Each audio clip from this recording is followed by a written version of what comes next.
Bismillahirrahmanirrahim. Assalamualaikum warahmatullahi wabarakatuh. Ila hadratin Nabi Sayyidina Muhammadin sallallahu alaihi wasallam. Bismillahirrahmanirrahim. Alihi wa ashabihi wa tabi'in wa tabi'in lahum bi ihsan ila yaumiddin. Bismillahirrahmanirrahim. Masyayikhuna al-kiram wa khususan lisanat syifatul kiram wa khususan ila Syekh Umar Rabbi wa Sidi Syamil Qadir Jilani. Syama sami syadzil syadzil syadzil karim berikan syama syama zaman kami syama salatu darakat syahadatul kubra tamatul kubra syaulillahi lahumul fatihah. Syaitanir rajim. Bismillahirrahmanirrahim. Alhamdulillahi rabbil alamin arrahmanir rahim maliki yaumiddin iyyaka na'budu wa iyyaka nasta'in ihdinas siratal mustaqim siratal ladzina an'amta 'alaihim ghairil maghdubi 'alaihim waladdallin. Bismillahirrahmanirrahim. Sebelum kita mulakan, kita sama-sama betulkan niat kita untuk ta'allum, untuk kita sama-sama belajar. Dan kita niatkan dengan menyebut nama-nama orang-orang soleh ni dapat menolak kita daripada bala, khususnya ialah corona ni lah, yang kita tengok makin lama makin meningkat jumlah orang yang kena corona ni. Moga-moga Allah Subhanahu Wa Taala selamatkan Kota Tinggi, Allah Subhanahu Wa Taala selamatkan tuan rumah, Allah selamatkan orang yang hadir, Allah Subhanahu Wa Taala menyelamatkan orang yang melihat dan mendengar pengajian ini, dan juga wabil khusus negeri Johor dan umumnya untuk Malaysia, insya-Allah. Biniyati syifa al-Fatihah. A'udzubillahi minasyaitonir rajim. Bismillahirrahmanirrahim.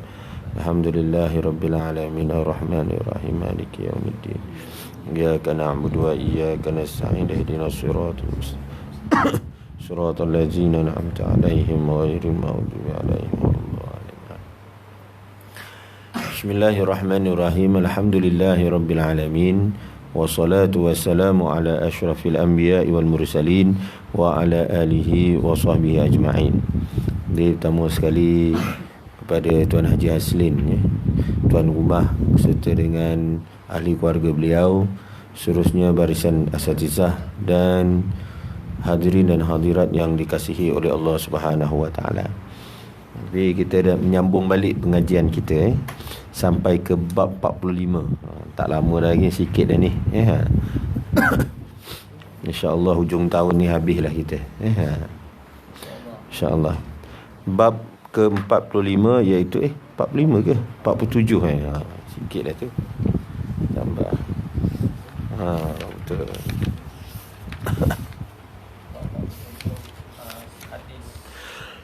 Bab ke-47. Bab majaa fi tawadhu'i Rasulullah sallallahu alaihi wasallam.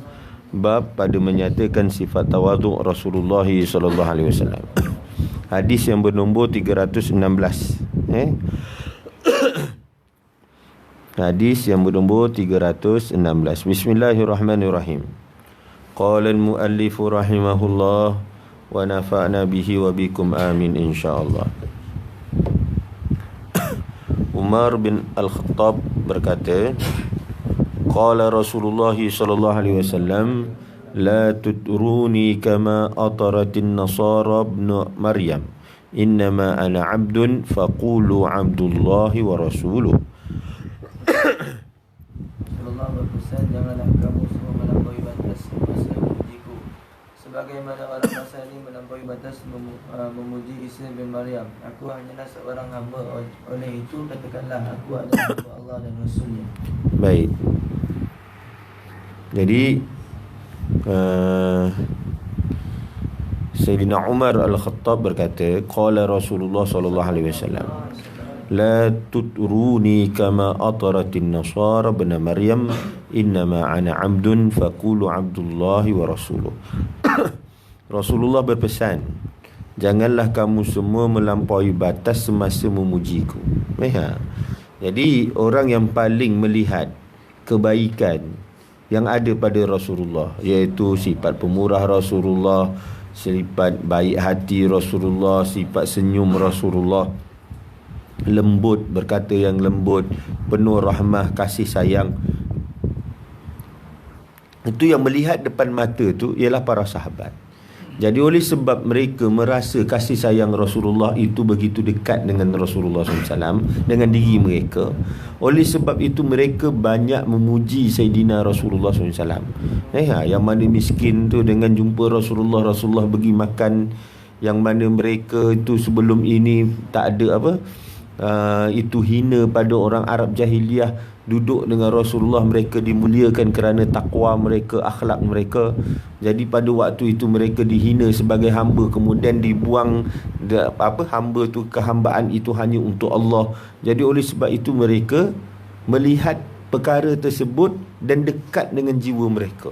Maka oleh sebab itu mereka memuji lebih banyak daripada kita memuji Rasulullah. Sebab apa? Sebab kita ni mengetahui itu melalui sama', melalui pendengaran kita. Kita tidak melalui dengan basar, kita tidak melalui dengan penglihatan kita. Sebab apa? Sebab kita dengar daripada hadis-hadis ustaz-ustaz cerita tentang apa? Tentang akhlak mulia Sayyidina Rasulullah SAW, tetapi kita tidak melihat dengan mata. Selalunya yang dekat dengan kita ialah apa yang kita lihat. Jadi oleh sebab itu pujian yang diberikan oleh para sahabat kepada Rasulullah SAW itu ialah pujian kerana mereka melihat dengan mata mereka sendiri. Jadi oleh sebab itu pujian mereka itu melambung-lambung kerana dekat dengan hati.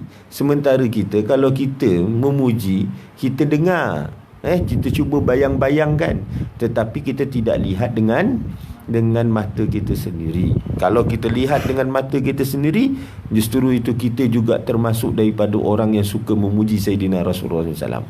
Walaupun mereka memuji-muji Rasulullah, Rasulullah tu mempunyai sifat tawaduk. Rasulullah kata jangan puji lebih-lebih. Baik, yang pertama sekali ialah para sahabat ini mereka melihat dengan mata mereka, maka mereka itu memuji. Yang kedua ialah para sahabat ini sentiasa nak apa? Nak menyaingi Rasulullah SAW. Kerana apa? Kerana mereka kata bahawa Rasulullah SAW itu Nabi. Jadi kita ni sebagai manusia biasa, maka kita kena lebih daripada Nabi. Maka Rasulullah pernah marah. Ni mata Rasulullah merah ni, berkerut-kerut ni, marah kepada sahabat. Kenapa? Bila sahabat kata lastu kahayatik, bahawa aku ni, Rasulullah, aku ni bukan macam kau. Kau dah hapuskan dosa. Kita orang ni manusia biasa, kita orang ada dosa. Rasulullah marah. Rasulullah kata, aku yang lebih mengetahui tentang Allah, aku yang lebih makrifahnya tentang Allah Subhanahu Wa Taala. Jadi oleh sebab itu, kenapa Rasulullah marah? Sebab mereka tu berlebihan di dalam amal ibadah. Nah, kita pernah membahaskan tentang maksud berlebihan. Apa maksud berlebihan? Iaitu menyalahi daripada fitrah. Iaitu menyalahi daripada fitrah. Jadi oleh sebab itu dalam hadis ni kata Rasulullah berpesan, janganlah kamu melampaui batas. Maksud dia melampaui batas, maksud dia berlebihan. Kenapa? Kerana jangan berlebihan seperti mana pengikut-pengikut Nabi Isa itu memuji Nabi Isa. Kenapa? Kerana mereka memuji Nabi Isa, menjadikan Nabi Isa itu sebagai apa? Anak Tuhan. Sementara kita, pujilah macam mana pun, selagi mana kita tak keluar daripada batas. Apa batasnya? Nabi Muhammad itu manusia. Muhammadun basyarun. Nabi Muhammad itu adalah manusia. Jadi oleh sebab tu, siapa yang melampaui batas, maka dia apa? Baik. Jadi oleh sebab tu Nabi Muhammad tetap juga manusia biasa. Walaupun manusia biasa, walaisa kal basyari, tapi dia bukan macam manusia macam kita lah. Justru itu dia berbeza. Jangan kita samakan Nabi Muhammad itu dengan Allah Subhanahu Wa Taala. Apatah lagi nak kata anak Tuhan ke dan sebagainya. Apatah lagi nak kata Nabi Muhammad itu Tuhan. Tapi kalau Nabi Muhammad mempunyai ciri sifat-sifat, sifat-sifat yang kamal seperti yang dia ambil ciplukan sedikit saja daripada apa? Sifat jamal dan jalal Allah Subhanahu Wa Taala, itu tak jadi masalah. Itu kita tidak mengatakan bahawa Nabi Muhammad itu sebagai Allah Subhanahu Wa Taala. Contoh, Nabi Muhammad itu bersifat dengan rahmat, bersifat dengan Sifat dengan sifat kasih sayang. Boleh tak? Boleh. Sifat pengasih Allah ada, sifat penyayang Allah tu ada. Tapi sifat Nabi Muhammad itu penyayangnya lebih. Sehingga kan Allah Subhanahu wa taala mengambil sifat dia tu diberi kepada Nabi Muhammad sallallahu alaihi wasallam. Apa dalam Quran? Laqad ja'akum rasulun min anfusikum azizun 'alaihi ma anittum harisun 'alaikum bil mu'minina raufur rahim. Raufur rahim tu siapa? Nabi Muhammad sallallahu alaihi wasallam. Itu sifat yang ada pada Allah. Sifat jamal dan jalal Allah tu diberi kepada Nabi Muhammad sallallahu alaihi wasallam untuk menggambarkan keindahan, kehebatan Allah Subhanahu wa taala. Nabi Muhammad itu insan yang mulia. Nabi Muhammad sebagai manusia, keindahan, kecantikan sebagai manusia yang paling sempurna itu ialah kecantikan dan daripada kesempurnaan Allah Subhanahu wa taala. Tapi kita jangan pula kata kita tak sempurna. Kita sempurna dah. Jangan kata Nabi Muhammad itu sempurna. Kita tak, Nabi Muhammad sempurna, kita tak sempurna. Itu menyalahilah. Menyalahi apa? Allah, dia menjadikan semua sempurna. Tak ada yang tak jadi tak sempurna. Jadi yang kita tak sempurna ni macam kita di banyak kelemahan. Kelemahan kita ialah sempurnanya kita sebagai manusia. Faham tak? Bila kita dah jadi Tuhan ni, maksudnya tak sempurnalah kita. Sebab kita hamba. Jadi kita dah sempurna dah kita ni. Kita memang melakukan dosa-dosa, melakukan perkara yang lalai, lara dan sebagainya. Maka itulah kesempurnaan bagi seorang manusia. Kesempurnaan Allah itu, ia tak serupa dengan makhluk lah. Kesempurnaan manusia itu ialah sesuai dengan kondisinya sebagai makhluk. Jadi oleh sebab itu Nabi Muhammad dia mutawadhi'un. Dia itu adalah orang yang tawaduk. Tawaduk macam ni? Nabi Muhammad tu bukan manusia yang macam kita. Tapi dia kata bahawa aku ni adalah abdun. Aku adalah hamba. Dan Nabi Muhammad itu sebenarnya memang merasakan dirinya hamba. Satu, merasa dirinya hamba pada Allah Subhanahu wa taala. Yang keduanya adalah hamba atau khadam kepada umatnya. Habis yang bangun malam-malam tu siapa? Rasulullah lah. Apa yang Rasulullah buat? Buat minta ampun untuk kita. Dia pula minta ampun untuk kita. Sepatut kita lah minta ampun untuk diri kita. Jadi Rasulullah SAW tu berkhidmat, rasa rendah diri. Nanti kita akan bertemu bagaimana rasa rendah dirinya Rasulullah SAW apabila bertemu dengan seorang perempuan. Perempuan tu minta tolong Rasulullah, kata pergilah mana penceruk jalan dalam bandar Madinah ni, aku akan pasti cari engkau dan duduk bersama engkau. Jadi oleh sebab tu Rasulullah SAW tu adalah orang yang rendah diri. Jadi dalam hadis ni kita belajar, pertama, jangan melampaui batas. Melampaui batas itu ialah keluar daripada fitrah. Apa dia? Iaitu jangan menganggap Nabi Muhammad itu sebagai apa? Sebagai dah sama-sama dah dengan sifat ketuhanan atau memiliki sebahagian satu juzuk daripada sifat ketuhanan, maka ianya dilarang sama sekali. Itu yang pertama. Jadi jangan melampaui batas. Nabi Muhammad itu masih lagi manusia. Baik. Jadi jangan seperti orang-orang Nasrani.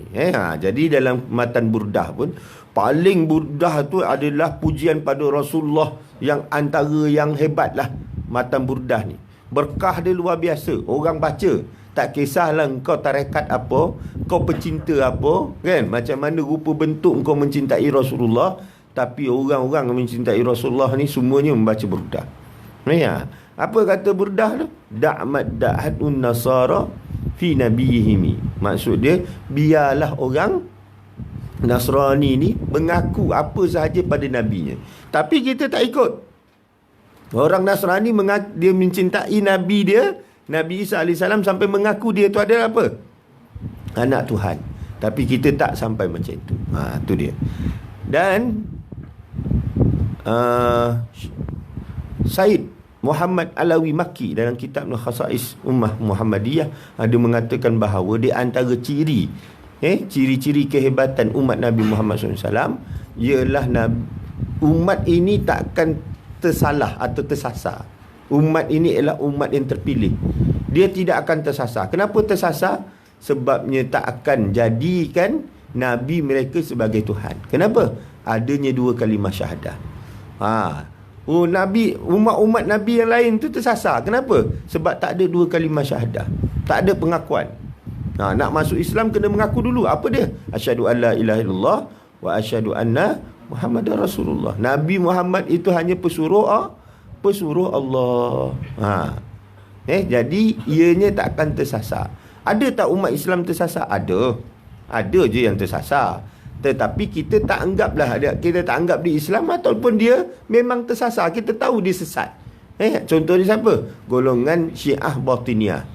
Syiah Batiniyah ni dia menganggap bahawa Sayyidina Ali itu sebagai Tuhan. Tu tersasarlah tu. Kita tak mungkin sampai begitu. Sedangkan Nabi Muhammad yang mulia itu diturunkan Quran kepada dia pun kita tak boleh anggap dia itu sebagai apa? Sebagai anak Tuhan dan sebagainya. Baik. Aku hanyalah seorang hamba. Oleh itu katakanlah aku adalah hamba Allah dan Rasulnya. Jadi Tuan Guru kita ada mengamalkan dipanggil selawat ubudiyah. Allahumma salli ala Sayyidina Muhammadin abdika wa rasulika wa habibika nabil ummi wa ala alihi wa sahbihi wasallam wajzi ma huwa ahlu. Wajzihi ma huwa ahlu tu tambahan. Tambahan dari siapa? Tambahan daripada Syekh Abdul Karim Al-Urabi. Tu Tuan Guru ana lah, bukannya Syekh Ahmad Ukur. Tuan Guru ana tu dia menambah wajzihi ma huwa ahlu. Asalnya kami dahulu membaca Allahumma salli ala Sayyidina Muhammadin abdika wa rasulika wa habibika nabil ummi wa ala alihi wasahbihi wasallam. Sampai situ saja. Kemudian ditambah oleh guru kita iaitu Syekh Abdul Karim Urabi dengan wajzihi ma huwa ahlu. Dipanggil selawat ubudiyah. Kenapa selawat ubudiyah? Kerana kita menyebut abdika. Jadi Ustaz ni memberi ijazah kepada kalian untuk mengamalkan selawat tersebut. Ajastukum. Sebutlah qabil tu. Qabil tu bil ijazah. Tu. Baik. Jadi boleh amalkanlah. Jadi selawat itu daripada Ustaz kepada Tuan Guru Ustaz iaitu Syekh Abdul Karim Murabi sampai pada Syekh Abdul Karim Al-Mumini, sampai kepada Syekh Sa'id Kurdi, sampailah kepada Sayyidina Rasulullah sallallahu alaihi wasallam. Baik. Jadi boleh diamalkan. Direkodkan oleh Imam Bukhari dan Tirmizi. Keterangan hadis ni bertaraf sahih. Dilaporkan oleh Ahmad bin Mani' daripada Sa'id bin Abdul Rahman Al-Makhzumi, juga daripada Sufyan bin Uyainah, daripada Az-Zuhri, daripada Ubaidillah. Ubaidillah tu ialah itu daripada Abdullah bin Abbas. Baik, Ubaidillah tu ialah Ubaidillah bin Abdullah bin Utbah.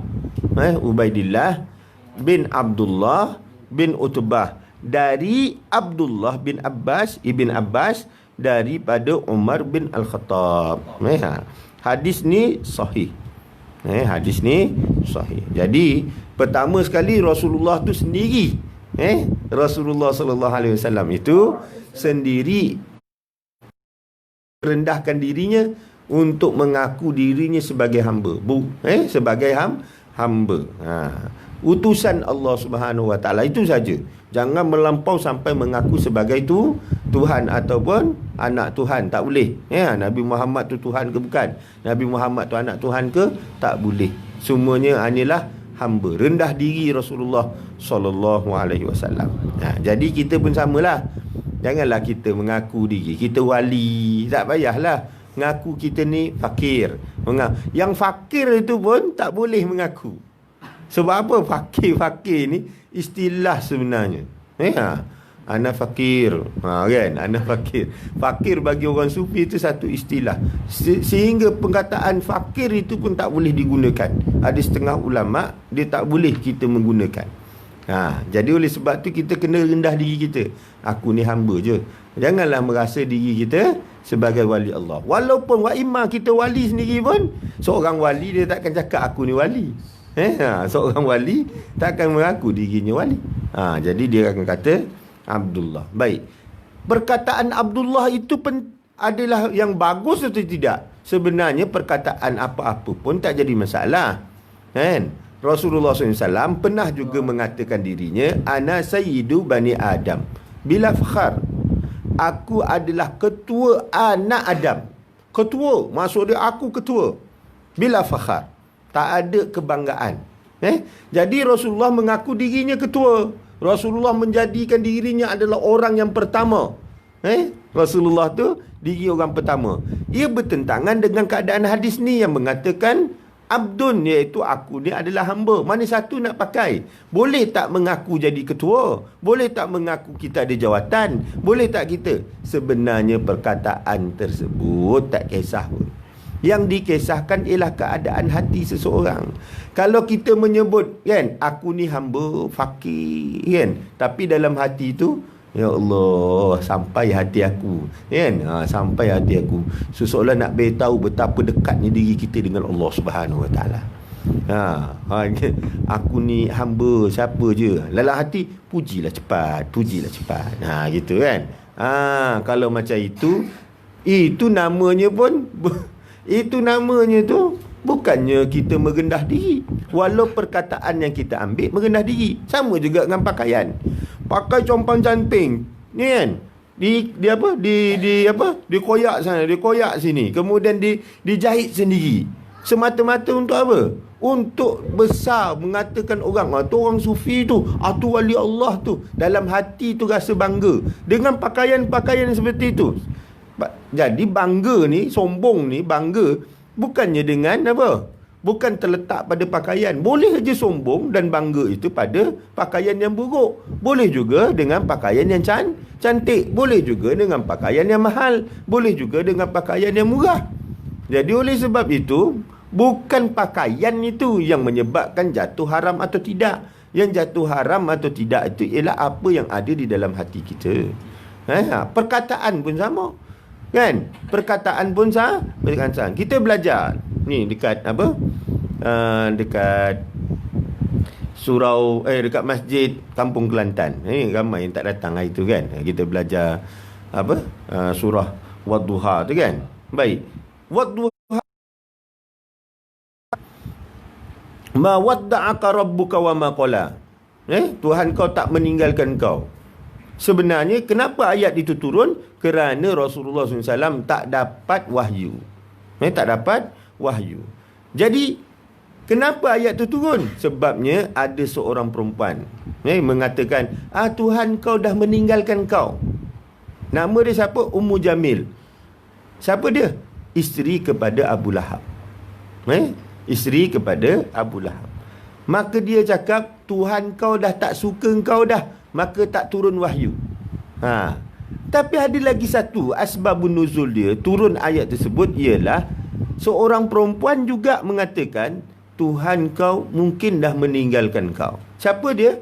Namanya Sayyidatina Khadijah. Dua perkataan yang hampir sama, tapi satu dibenci oleh Allah, satu lagi tidak mengapa. Kenapa? Sebabnya ialah pertama, Ummu Jamil itu tujuan dia untuk menghina Rasulullah. Tetapi kalau Sayyidatina Sayyidatina Khadijah itu bukan untuk menghina. Itu untuk menyatakan simpati. Dua keadaan yang berbeza. Perkataan sama, keadaan dia berbeza. Jadi oleh sebab itu, satu dimurkai perkataan itu kerana apa? Hatinya itu untuk merendahkan Rasulullah. Satu lagi itu ialah untuk merasakan kebersamaan sedih bersama Rasulullah SAW. Jadi yang bersama sedih dengan Rasulullah itu dipuji, tetapi yang menghina itu dikeji oleh Allah Subhanahu Wa Taala. Jadi perkataan yang salah diri, kan? Aku ni tak ada apa-apa, kan? Aku ni hamba Allah Subhanahu Wa Taala, kan? Tapi adalah sikit-sikit, kan? Adalah 10,000 aku selawat satu hari, kan? Nak beritahu 10,000 tu sebab apa? Nak beritahu. Yalah, musim sekarang orang semua nak beritahu nombor, kan? Jadi oleh sebab tu Jangan kita juga terlibat sama nak beritahu. Tak, kita kena rendah diri. Baik. Tu dia. Jadi perkataan itu tak penting. Yang pentingnya ialah apa yang ada di dalam hati. Direkodkan oleh Imam Bukhari dan Imam Tirmizi. Dah sudah tadi. Baik. Hadis 317. Anas bin Malik melaporkan, anna imra'atan ja'a sallallahu alaihi wasallam faqalat lahu, inna li ilaika hajatan, faqala ijlisi fi ayyi tariqil madinati syi'ti ajlis ilaiki. Seorang wanita bertemu dengan Rasulullah sallallahu alaihi wasallam. Sebenarnya aku memiliki hajat kepadamu. Rasulullah sallallahu alaihi wasallam membalas, duduklah di mana sahaja yang kamu mahu di Madinah. Aku pasti datang buat mendengarkan hajat kamu. Baik. Jadi Anas bin Malik mengatakan bahawa seorang wanita bertemu dengan Rasulullah, annamra'atan ja'at ila Nabi sallallahu alaihi wasallam, datang bertemu dengan Nabi Rasulullah sallallahu alaihi wasallam. Kemudian perempuan tu mengatakan faqalat lahu, perempuan itu bagi tahu kepada baginda, inna li ilaika hajatan, sebenarnya aku memiliki hajat kepadamu. Maka Rasulullah sallallahu alaihi wasallam pun berkata, faqala ijlisi fi ayyi tariqil madinati syi'ti. Rasulullah kata, duduklah di mana sahaja yang kamu mahu di Madinah. Ajlis ilaiki, aku pasti akan datang duduk dengan kamu, dengar cerita apa yang sebenar kamu nak sampaikan. Kalau kita ikut betul-betul, Nabi Muhammad SAW adalah pemimpin negara. Sepatutnya rakyatlah yang datang. Tak, antara tawaduknya Sayyidina Rasulullah SAW ialah memikirkan hal rakyat, bukan rakyat yang kena susah payah untuk baginda. Biar baginda yang susah payah. Yang inilah yang kita nak cari. Yang inilah kepimpinan yang kita nak cari. Pemimpin yang macam mana? Memimpin yang sibuk dengan rakyatnya. Jadi dalam riwayat yang lain, hadis yang lain ada mengatakan bahawa sebenar perempuan ini, maksud dia perempuan lembam. Perempuan lembam. Jadi dia ada masalah. Dia selalu kena bully dan sebagainya, ada masalah. Dia ada masalah. Maka Rasulullah kata, pergilah mana-mana kau duduk pun, aku akan cari engkau. Jadi Rasulullah SAW, satu, dia cari rakyat dia yang ada kesusahan, yang nak minta pertolongan, maka Rasulullah cari. Bukannya perempuan itu yang kena cari Rasulullah, tapi Rasulullah lah yang pergi mencari. Maka itulah yang dipanggil sebagai tawaduk. Yang ada jawatan yang besar, tetapi rasa diri itu adalah abdun, hamba kepada umatnya. Maka oleh sebab tu dia pergi cari. Itu yang pertama. Yang kedua, perempuan, maksud dia tidaklah pandai, lembam. Rasulullah tidak membeza-bezakan. Kalau orang tu lembam, maka dia suruh orang lain lah. Dia suruh sahabat, pergilah sahabat itu, aku ada kerja lain. Tak ada. Rasulullah SAW, kalau orang tu minta, orang tu lah, maka baginda akan cari orang tu lah. Kalau orang tu memerlukan kepada baginda, maka baginda cari orang tu. Kalau orang tu perlu pada Sayyidina Abu Bakar, Rasulullah tak pernah menyerahkan tugas dia kepada sahabat-sahabat yang lain. Jadi Rasulullah yang pergi sendiri. Itu dia. Jadi oleh sebab itu, itulah tawaduknya Rasulullah sallallahu alaihi wasallam. Jadi kalau kita pun samalah. Kalau kita seorang guru, maka kitalah yang kena tanya anak murid kita apa masalah dia, janganlah kita cakap anak murid kena datang. Betul, anak murid kena datang. Betul. Kalau kamu nak ilmu sebagai anak murid, kena datang. Tapi pada waktu yang sama, ada juga tanggungjawab seorang guru. Apa tanggungjawab seorang guru? Kalau guru tu pada waktu yang sama, dia kena pergi tengok apa yang anak murid dia nak. Bukannya dari segi adabnya anak murid dia kena datang kepada guru, tapi dari segi guru tu sendiri mestilah datang kepada murid untuk tengok apa sebenar keperluan murid tersebut. Baik, itu dia. Jadi perlu pada dua hala lah. Perlu kepada dua hala. Bukan maksudnya perempuan itu dia pergi-pergi kemudian dia tak jumpa dia suruh Rasulullah datang, maka orang tu tidak beradab dengan Maksud dua hala, orang tu pencari. Dalam hal ini orang tu, perempuan tu dia lembam, maka Rasulullah suruh duduk kat mana yang dia rasa selamat, dia rasa suka. Ya. Jadi kalau orang tu sihat, orang tu sendiri akan jumpa Rasulullah. Tu satu bab adab lah. Dan Rasulullah SAW akan melayani kesemuanya sekali. Jadi bukan maksudnya mestilah seorang ketua kalau guru kena cari anak murid, tak juga. Anak murid kena cari guru. Kalau bab ilmu, anak murid yang kena cari guru. Baik. Kalau ada masalah apa-apa, maka guru juga boleh.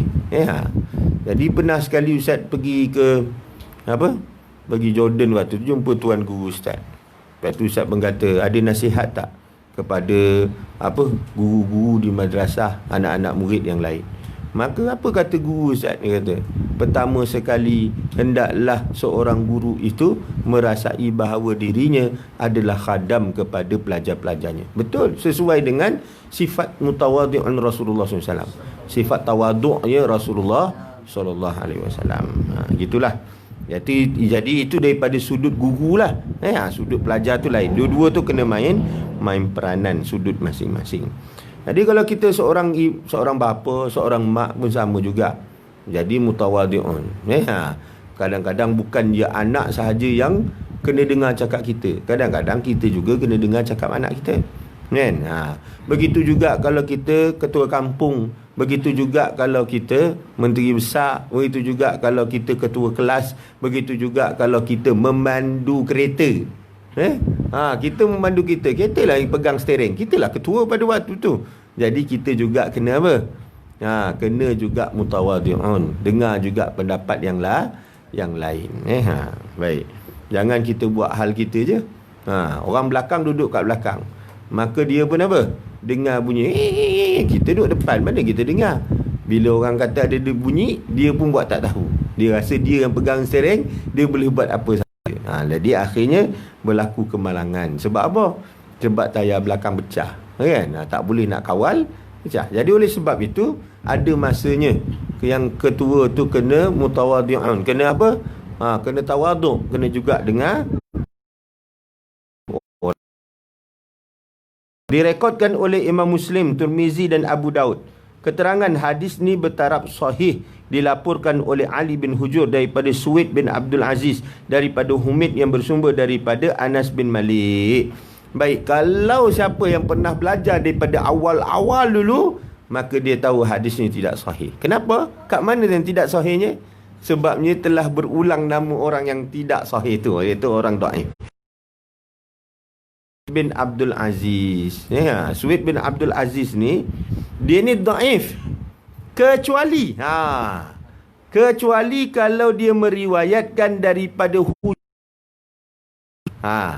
kalau dia riwayat daripada Husaim bin Bashir, hadis tu jadi sahih. Tapi kalau riwayat daripada lain, hadis tu dhaif. Kalau dia riwayat daripada Husaim bin Bashir, maka hadis ni jadi sahih. Kenapa? Sebab memang Suwaid bin Abdul Aziz mendengar sendiri daripada Husaim bin Bashir tu. Itu je yang jadi sahih. Yang lain tu tidak sahih. Jadi dalam hadis ni, dia meriwayat daripada Humaid, maka dhaif lah hadisnya. Baik. Habis. Hadis 318. Anas bin Malik berkatakan, Marda.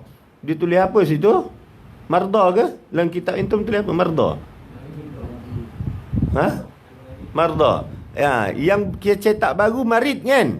Yang Marid tu betul. Marda tu salah. Kalau ada mana-mana dia tulis Marda tu salah. Dalam kitab awal ni, yang Ustaz pegang kitab awal ni, dia tulis Marid. Jawapan dia salah. Jawapan Marid pula, dia tulis Marda. Salah. Jawapan dia ialah Marid. Jadi dia dah melakukan tashih dalam cetak barulah. Rasulullah SAW ya'udul marid wa yashhadul janaiza wa yarkabul hima yujibu ana yawma bani Quraizata ala himarin makhtumin bihabli min lif. Rasulullah SAW merawat orang sakit, menyaksikan pengurusan jenazah, menunggang kedai, menghadiri jemputan seorang berpangkat hamba. Semasa berperang dengan Bani Quraizah, beliau dan pernah berbuat daripada rumput kering. Baik. Satu, Anas bin Malik berkata, kana Rasulullah SAW ya'udul marid. Rasulullah SAW melawat orang sakit. Ini nak menunjuknya tawaduk Rasulullah. Rasulullah tak boleh mendengar kalau ada orang sakit. Rasulullah akan pergi.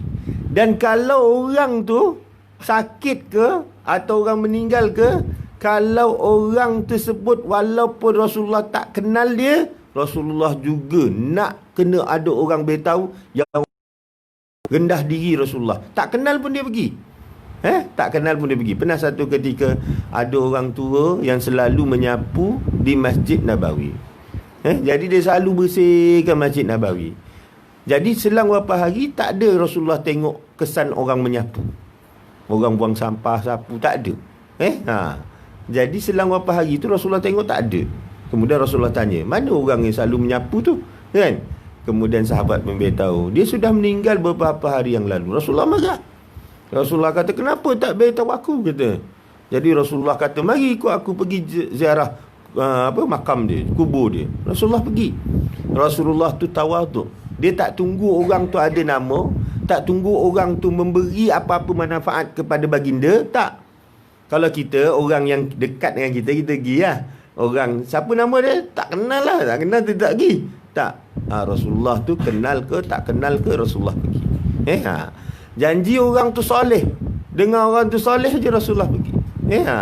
Selagi dia tu umat Nabi Muhammad, orang Islam tak kenal ke, Rasulullah turun. Rasulullah ada jawatan. Rasulullah sibuk. Sangat-sangat sibuk. Tapi Rasulullah SAW turun juga pergi ziarah kalau orang tu sakit. Apatah lagi kalau dah meninggal. Tapi kita hari ni susahlah sikit. Sebab apa? Kadang-kadang kita kerja.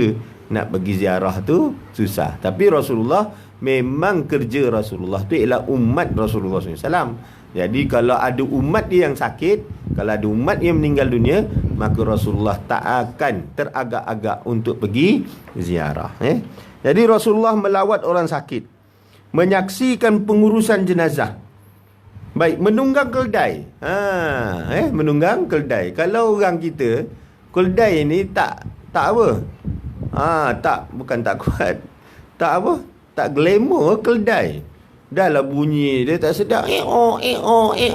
Keldai ni dia paling bodoh, binatang paling bodoh. Kalau kita orang Melayu, lembu dia paling bodoh kan? Bodoh macam lembu. Sebenarnya ada yang lebih lembu, ada lebih lembu pula. Ada yang lebih bodoh daripada lembu. Apa dia? Keldai. Keldai tu yang paling apa? Keldai ni duduk diam aja. Ada rimau ke apa ke, dia senyap je. Kalau lembu ada rimau ke, dia lari dah. Kan? Dia dah lari. Dia kurang sikit je. Kadang-kadang lembu ni kalau terbakar ke, kan? Kadang-kadang tu ular lalu kan. Ular sawa lalu sebelah dia. Dia tengok je. Kan? Gitu. Tu dia panggil bodoh macam lembu. Maksud dia kalau kau dah tengok ada ular kat situ, dan kau kena lari lah kan. Kadang-kadang tu dia lari. Kadang-kadang dia tidak. Kadang-kadang kalau dah terkenyang sangat, dia buat tak tahu je. Dia duduk kat situ, ular lalu sebelah. Ular dah belit dia, baru tahu mampus dia kat situ kan. Bodoh macam lembu. Tapi ada yang lebih bodoh daripada tu. Kamu kalau lalu, kereta lalu, lembu dia kat depan. Kereta lalu, lembu buat apa? Dia diri kan. Kalau horn, tin, dia lalu tak ke tepi? Lalu ke tepi. Kalau kita horn tu, dia lalu ke tepi. Kalau kita berhenti, dia berhenti duk buat tak tahu kan. Buat tak tahu je kat situ kan. Dia jadi raja kat situ kan. Baik. Siapa pun tak boleh lawan lembu tu. Polis pun kalau dia lalu bunyi siren, neno, lembu penuh depan tu, dia berhenti. Raja sultan ke, dia duduk depan tu, sultan berhenti. Maksud dia tak ada siapa yang boleh halang lembu tu, dia duduk depan tu kan. Baik. Tu lembu. Tapi kalau keldai kita horn, dia tak bergerak langsung. Itu tak tahu bodoh jenis apa tu. Kan? Tak tahu bunuh jenis apa. Jadi oleh sebab tu, kan, keldai ni kepalanya besar. Badan dia kecil. Pernah tengok tak keldai ni? Pernah? Pernah tengok depan-depan ke tengok gambar? Tengok depan-depan. Kepala keldai tu besar. Badan dia kecil. Kalau badan besar, kepala besar, namanya bagal. Dia campur kuda dengan keldai. Oleh sebab tu badan dia besar. Kalau kuda, kepala kecil, badan besar. Tapi kalau namanya hima, itu kepalanya besar, otaknya tak ada. Besar kepala. Dah lah tak cantik, bulu dia tu kasar. Kalau kuda, bulunya cantik. Kalau dijaga betul-betul, nampak dia punya hitam tu, dia punya mengelit dia tu. Nampak cantik kuda. Tapi kalau keldai, ya Allah, kulitnya kasar, suara tak sedap. Kemudian kepalanya, ya Allah ya Tuhanku, macam binatang yang apa? Binatang alien dipanggilnya kan. Tak oleh sebab tu Rasulullah SAW dengan tawaduknya, Rasulullah tetap juga naik keldai. Keldai ni kan, kita naik atas dia, dia diri je. Kita pukul dia, baru dia jalan. Kadang-kadang pukul pun tak jalan. Tu dia. Pukul je tak jalan, pukul tak jalan. Tu keldai. Kan? Jadi oleh sebab tu tak ada orang yang nak keldai. Nak keldai ni tak best lah. Kan? Dia tak laju macam kuda. Kalau kuda berdesuk pergi kan. Keldai ni tak adalah. Kan? Okay.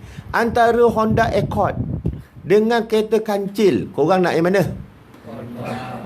Honda Accord lah. Awek semua pandang. Betul tak? Orang kata kancil lah buat apa? Betul tak? Macam itulah lebih kurang. Jadi Rasulullah SAW naiknya keldai. Naik keldai. Rasulullah tak rasa malu pun naik keldai. Itu nak panggil sebagai tawaduk. Cubalah lalu keldai kat sini, seorang naik. Mesti tak ada orang nak naik punya. Malu rasa naik keldai tu. Baik. Menghadiri jemputan seorang berpangkat hamba. Ada hamba yang jemput, Rasulullah SAW tak rasa jijik pun dengan hamba. Tak rasa jijik. Ketika Salman Al-Farisi, Sayyidina Salman Al-Farisi seorang hamba, datang bawa kurma, rutab, bawa hadiah kepada Rasulullah. Pertama dia bawa, kemudian dia cakap, "Ni apa Salman?" Kemudian Salman berkata, "Ini sedekah untuk engkau dan juga kau sahabat-sahabat kau." Rasulullah kata, "Kami tidak menerima sedekah." Dia pulang balik kepada Salman. Esok Salman datang lagi, dia bawa rutab, makanan. Kemudian dia kata, Salman tu hamba abdi. Kemudian dia kata, "Ni Salman, apa? Ni wahai Rasulullah, terimalah." "Ni apa Salman?" Maka Salman pun kata, "Ini hadiah untuk kau dan sahabat-sahabat kau." Rasulullah ambil, Rasulullah makan. Rasulullah ambil, Rasulullah makan. Panggil pula sahabat-sahabat dia makan bersama Rasulullah SAW. Tahu tak? Rasulullah SAW ada anak angkat. Siapa nama dia? Zaid bin Harisah. Zaid bin Harisah ni, kan? Zaid bin Harisah ni, dia warna kulit dia hitam legam. Zaid bin Harisah, anak angkat Rasulullah. Jadi Zaid bin Harisah ni, dia ni membesar sama dengan sepupu Rasulullah yang lainnya, kan? Jadi sayang dia kepada Zaid sama. Dia ada anak namanya Usamah. Usamah ni sama je umur dengan Hasan dan Husin. Usamah ni hitam. Kerana apa? Anak Zaid, Usamah bin Zaid. Jadi ketika mana Hasan Husin duduk, Usamah ada duduk sekali, kan? Kalau Rasulullah cium Hasan dan Husin, Rasulullah juga akan cium Usamah. Sayang Rasulullah SAW. Rasulullah tak pernah kisah pun siapa yang memanggilnya, hamba ke. Kalau dia suka pada Rasulullah, maka Rasulullah lebih suka kepada dia. Ni yang datang ni, siapa yang datang ni semata-mata nak dengar hadis Rasulullah. Walaupun saya bodoh Ustaz, saya baru hafal 1 juzuk Quran, orang lain semua dah 20 juzuk. Tapi saya datang ni Ustaz sebab saya sayang Rasulullah. Saya nak dengar pasal Rasulullah. Tahulah bahawa Rasulullah akan sayang kalian. Rasulullah tak kisah pun dia hamba ke, yang penting orang tu sayang Rasulullah, maka Rasulullah akan sayang dia lebih. Rasulullah kalau ada hamba yang sayang kepada dia, ajak dia makan makanan yang hamba tu makan. Apa dia? Makanan yang tuan pada hamba tu bagi. Makanan kalau buruk pun, kalau dia kata Rasulullah makan dengan aku, Rasulullah duduk, Rasulullah akan makan dengan dia. Sebab apa? Sebab Rasulullah sayang dia. Maka Rasulullah akan duduk dengan dia, walaupun dia seorang hamba. Apatah lagi kalau kita ni memang orang Islam yang mengucap asyhadu an la ilaha illallah wa asyhadu anna Muhammadar Rasulullah. Kita datang ni, kita cakap, wahai Rasulullah, assalamu alayka ayuhan nabi wa rahmatullah. Wahai Rasulullah, aku datang ni, aku duduk ni, aku nak dengar bercerita-cerita, atau aku nak dengar hadis yang berkaitan dengan kau. Aku sayang sangat engkau, wahai Rasulullah. Nescaya Rasulullah akan membalas jemputan kamu tu. Rasulullah pasti akan menjemput kamu. Kamu menerima jemputan Rasulullah ni sebenarnya adalah jemputan Rasulullah. Dan duduk dengan betul-betul kerana aku sayang Rasulullah. Dengar betul-betul kerana aku sayang Rasulullah. Nescaya Rasulullah akan menerima jemputan kalian. Baik. Semasa berperang dengan Bani Quraizah. Bani Quraizah ni ialah orang Yahudi. Bani Quraizah. Dia orang ni bersekongkol dengan orang Arab Jahiliyah. Maka dia menentang Rasulullah SAW. Ketika mana nak perang dengan Bani Quraizah ni, baginda tu menunggang kendalinya, yang tali kendalinya dan pelananya itu dibuat daripada rumput kering. Rumput ni dia apa? Dia dikumpul-kumpulkan, kemudian dijadikan tempat duduk pelana tu, tempat duduk di atas keldai tu. Rumput kering, bukannya dijadikan cantik dalam bentuk beg ke dan sebagainya. Tak. Rumput kering tu, rumput tu diletakkan je. Tali yang pegang keldai tu, tali pintal daripada jerami-jerami atau rumput kering, jerami tu. Dipintal-pintal jadi tali, itulah tempat memegang keldai. Dahlah keldai, talinya pula adalah apa? Daripada rumput kering. Tempat duduknya pula daripada jerami-jerami atau rumput kering. Jadi oleh sebab tu Rasulullah tawaduk. Nak pergi perang ni, kan? Tu dia tawaduk. Baik, kalau kita, kan, ayah kita tak mampu, dia bagi beg pada kita. Dia bagi beg pada kita. Beg yang dibagi tu adalah gambar Ultraman situ. Pergi sekolah, kamu nak pergi? Nak bawa beg tu? Nak bawa tak? Ada gambar Ultraman tu. Ayah kamu tak mampu beli beg. Itu dulu dia beli beg untuk kamu. Dia bagi beg pada kamu. Nak bawa beg tu tak? Tak nak dah, malu dah. Aduh, beg Ultraman semua bawa, kan? Tak. Tapi ada seorang tu, Ustaz tengok, ada seorang dia bawa beg waktu mula-mula ayah dia bagi beg waktu dia belajar. Orang dah tak pakai beg tu dah. Dia pakai sampai lusuh dia pakai. Kemudian Ustaz tanya dia kat sekolah Ustaz tanya dia, kenapa kau pakai beg ni? Kata kan, kenapa kau pakai beg ni? Beg ni orang tak pakai dah, kata. Ustaz, ni ayah saya bagi, kata. Saya sayang ayah saya, kata. Selagi boleh pakai, saya pakai, kata. Tu dia. Bukan kerana beg tu, tapi kerana ayah. Gitulah. Jadi kita hari ni tawaduk lah, kan? Kalau ayah tak mampu, ayah mampu bagi tu, kita sayang ayah kita. Banggalah dengan ayah kita. Bangga. Dengan Rasulullah hanya pakai itu, banggalah kita. Bangga. Orang-orang yang miskin ni kita kena bangga. Sebab apa? Sebab Rasulullah daripada kalangan mereka. Kena bangga. Aku tak boleh buat macam kau. Kau kebanggaan Rasulullah. Kita rasa gelak kita rendah diri. Kerana apa? Kerana kita bertuhankan kepada nafsu kita. Kita bertuhankan. Orang yang bertuhan kepada nafsu dia, maka orang tu hina. Maka kita akan kata, kau lebih mulia daripada aku. Kau pakai kasut-kasut buruk ni, kau lebih mulia daripada aku. Aku pakai ini kerana aku nak. Kau pakai ini kerana kau tiru Rasulullah, maka kau lebih mulia daripada aku. Kalau kita nak buat macam itulah. Direkodkan oleh Imam Tirmizi dan Imam Ibn Majah. Keterangan hadis ni bertaraf daif.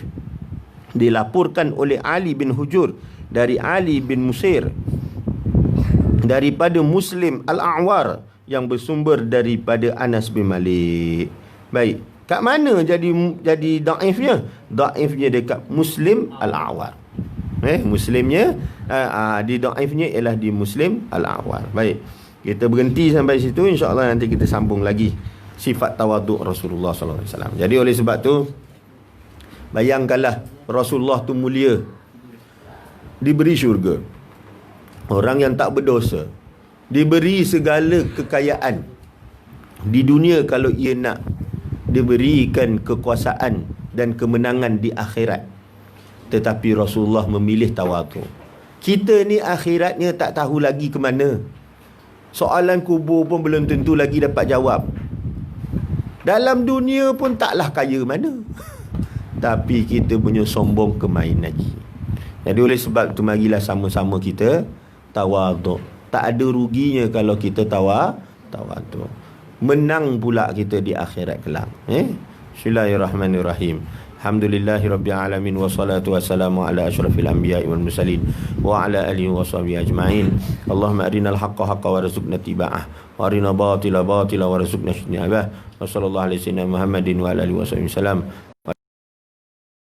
Bacakan Fatihah juga.